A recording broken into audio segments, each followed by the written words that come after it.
Hello students, in this video we'll do poem 6 of class 6th, The Wonderful Words। जो हम शब्दों का use करते हैं बेटा, तो इन शब्दों का जो यूज़ होता है ये बहुत अद्भुत होता है, बहुत अनोखा होता है। ऐसे ही कुछ हमारी ये पोएम है। पोएम की वीडियो मैं अपलोड कर चुकी हूँ, आप उस वीडियो को देखिए और समझिए द वंडरफुल वर्ड्स इस पोएम का नाम क्यों है। हम वर्ड मीनिंग से स्टार्ट करते हैं। पहला वर्ड है इमेजिन, विजुअलाइज, कल्पना करना। जैसे छोटे छोटे बच्चे इमेजिन करते हैं कि वो शक्तिमान हैं या वो डोरेमोन हैं, वो अपने आप को हीरो की तरह इमेजिन करते हैं। थॉट्स, आइडियाज़, विचार। जो हमारे विचार होते हैं उनको हम थॉट्स कहते हैं। अगर हमारे अच्छे थॉट्स होते हैं तो हम एक अच्छे व्यक्ति होते हैं। श्रिवल, विदर, सिकुड़ना। जैसे फूल होते हैं, पौधे होते हैं, ज़्यादा गर्मी की वजह से श्रिवल हो जाते हैं, सिकुड़ जाते हैं। Brightest, having a lot of light, बहुत सारा प्रकाश या प्रकाश भरा। जैसे हम बोलते हैं टुडे इज़ सनी डे, तो we can say it is the brightest day today. Groomed, prepared, तैयार किया। तो यहाँ पे हमने ये जो ग्रूम्ड वर्ड है ये थॉट के लिए यूज़ किया है कि जो थॉट है जब हम अच्छे शब्दों का चयन करते हैं तो वो ग्रूम्ड हो जाता है, प्रिपेयर्ड हो जाता है दिमाग से बाहर निकलने के लिए। फेड, केटर्ड, भोजन दिया। यहाँ पे जो वर्ड्स हैं वो दिमाग का भोजन है। जो हम वर्ड्स यूज़ करते हैं ये हमारे दिमाग का भोजन है और इन वर्ड्स के माध्यम से ही थॉट दिमाग से बाहर निकलता है। लॉन्गिंग, डिज़ायर, इच्छा। जैसे स्टूडेंट्स की लॉन्गिंग होती है, डिज़ायर होता है कि उनके अच्छे मार्क्स आएँ। उनको काफ़ी सारी children long for sweets, chocolates. So long means desire. Prison, jail, कारागाह। सो जब कोई इंसान गलत काम करता है तो पुलिस उसको प्रिजन में रखती है, कारागाह में रखती है, जेल में रखती है। मार्वेलस, वंडरफुल, अद्भुत। तो हम कभी कभी कोई इंसान डांस कर रहा है तो आप कहते हैं मार्वेलस डांस, वंडरफुल डांस। किसी की राइटिंग बहुत सुंदर होती है तो आप कहते हैं marvellous hand writing, wonderful hand writing. Surprise, amazing, हैरानी या विस्मय। तो मान लीजिए आपने बहुत अच्छा काम किया है तो आपके मम्मी पापा सरप्राइज़ में आ जाते हैं, अरे मेरे बेटे ने इतना अच्छा काम कैसे किया। या आपके बहुत अच्छे मार्क्स होते हैं तो भी आपके मम्मी पापा सरप्राइज़ होते हैं, अमेज्ड होते हैं, हैरान हो जाते हैं। सो ये हमारे इस पोएम के वर्ड मीनिंग थे। So now this is exercise of this poem, page number 83। Do not let a thought shrivel and die, because हमें ये फिलअप करना है। You do not know how to express it, हमें किसी विचार को सिकुड़ने नहीं देना है, किसी विचार को मरने नहीं देना है, क्योंकि हम नहीं जानते कि हम उसको एक्सप्रेस कैसे करें।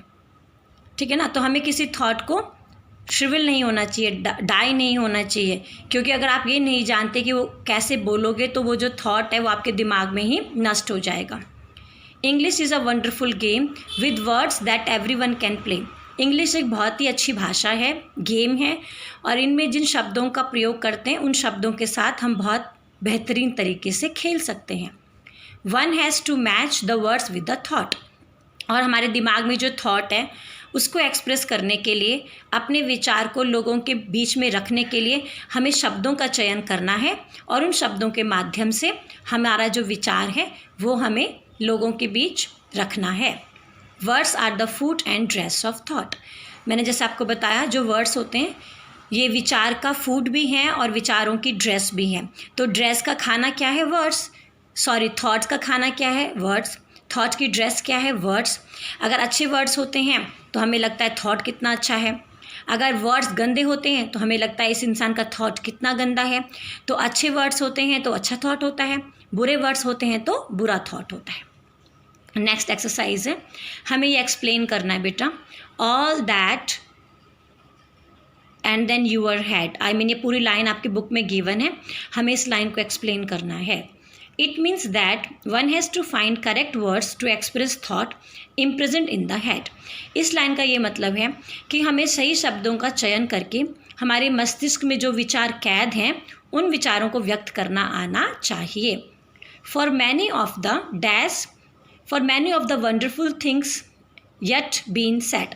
अभी तक बहुत सारी अच्छी बातें हमने नहीं बोली हैं बेटा, ये सेंटेंस आपकी बुक्स में गिवन है, आप बुक्स खोलिएगा, हमें इसको एक्सप्लेन करना है। Many thoughts are in the head that have not been expressed till now.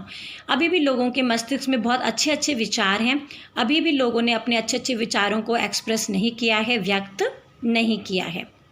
And every one is dash and every one is longing for beautiful thing.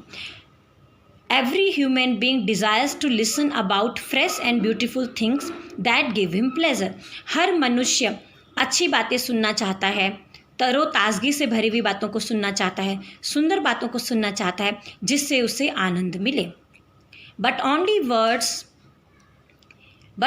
words can free the thought behind your eyes. We cannot express thought without words. Words can only free them from head. कोई भी विचार अगर आपके मस्तिष्क में है उसको आप तब तक आज़ाद नहीं कर सकते जब तक आपके पास शब्द नहीं हैं। तो विचारों को मस्तिष्क से आज़ाद करने के लिए हमें शब्दों की अति आवश्यकता होती है, और अच्छे शब्दों का चयन करके आप अपने विचारों को व्यक्त कीजिए। सो आई होप बेटा आपको ये पोएम के word meaning and book exercise समझ में आई होगी। आपको वीडियो पसंद आती है आप इसको लाइक कीजिए और शेयर कीजिए। Thank you.